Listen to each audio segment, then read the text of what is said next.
There's R&K Mini Storage. Whoop-de-woo, huh? Anyways, we're going down to the mill now. See, he's got private property shit all up on an asshole. Dickhead, he just married into fucking money, that's all he did. This thing is cool. Look at how neat that is. That is an old grader.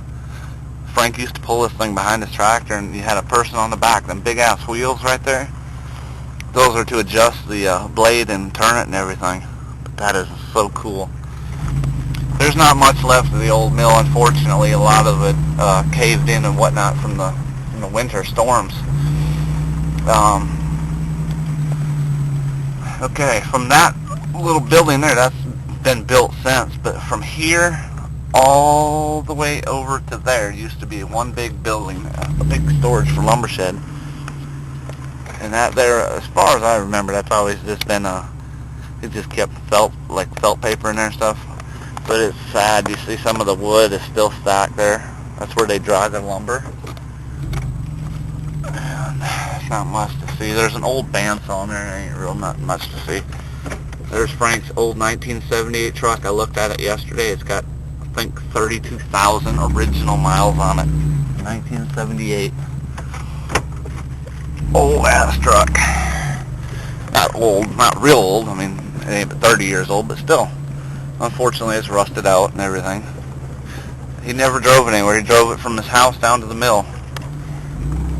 Oh, Jimmy's gonna kill me driving this car back here, but oh well. Okay, that dilapidated building right there. Let's get out and look.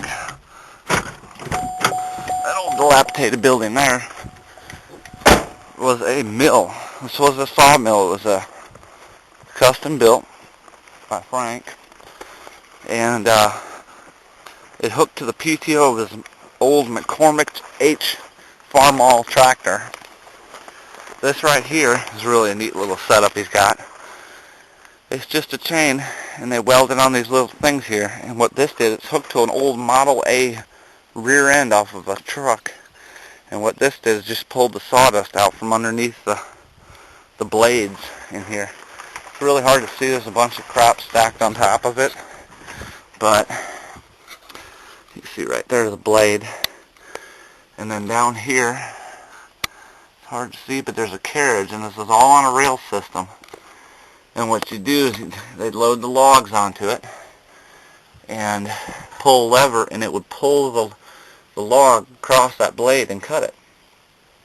Really neat. It's so sad to see it go to shit, but you know, fortunately there was nobody really in the family to take over the business, and there's really just nothing left but remains of the old sawmill.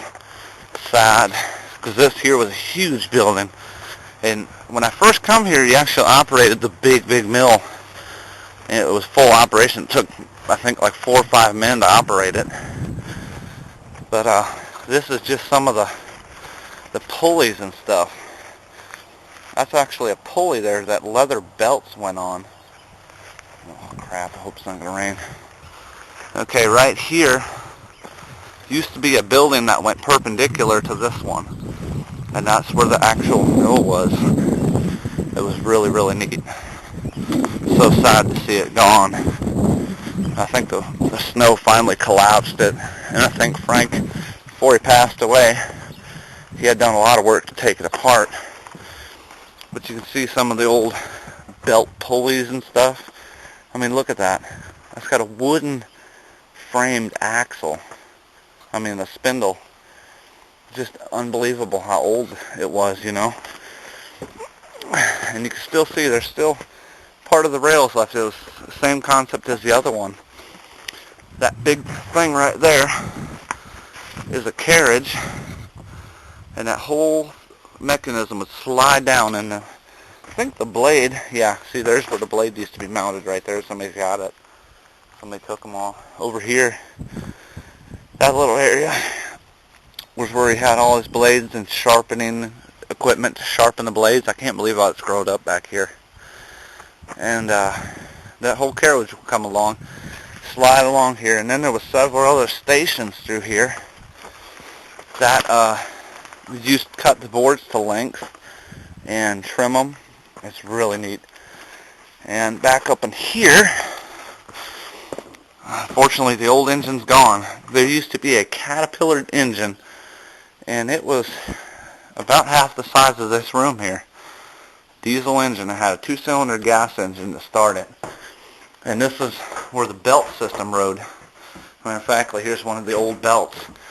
This is just like a that's not leather. I don't know what exactly it is. It's like a nylon. Really neat. And that belt went through here. Huge, huge belt. And there was pulleys and all kinds of stuff up in here that ran all this. Now this here, I'm so glad to see this is still here. This thing is absolutely awesome. It's hard to see because it's dark. But if you can see, okay, yeah, we can see it. Berlin Machine Works, Beloit, Wisconsin, New York, and Chicago, number 44. Somewhere on this thing, I could have swore it had a date on it. But what this is a planer and a shaper, depending on what teeth he put in. See, those are some of the blades right there.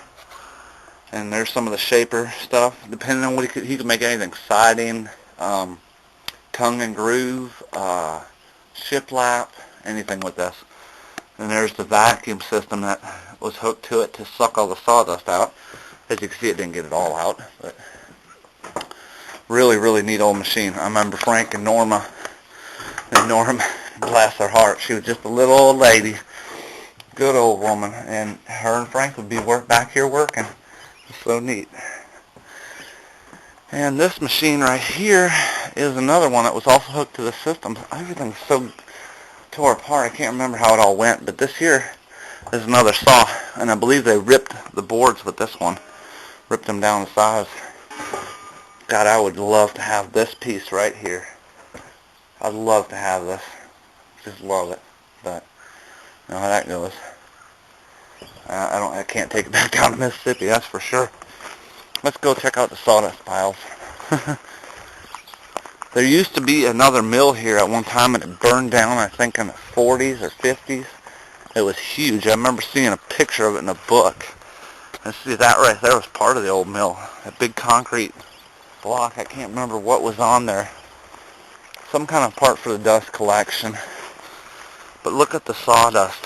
This has been here for years and years, and you can see this filled in. This is a hill. Me and Steve used to use a lot of these shavings for the sheep. We'd bring them in there and put it in there for bedding for them. Oh man, I remember riding my little Honda Trail 90 through here. I can't believe this stuff is so thick. Yep, all still here. Yep, he used to take his he had an old co-op tractor, and he'd push this stuff with the old co-op tractor and plow it down the hill.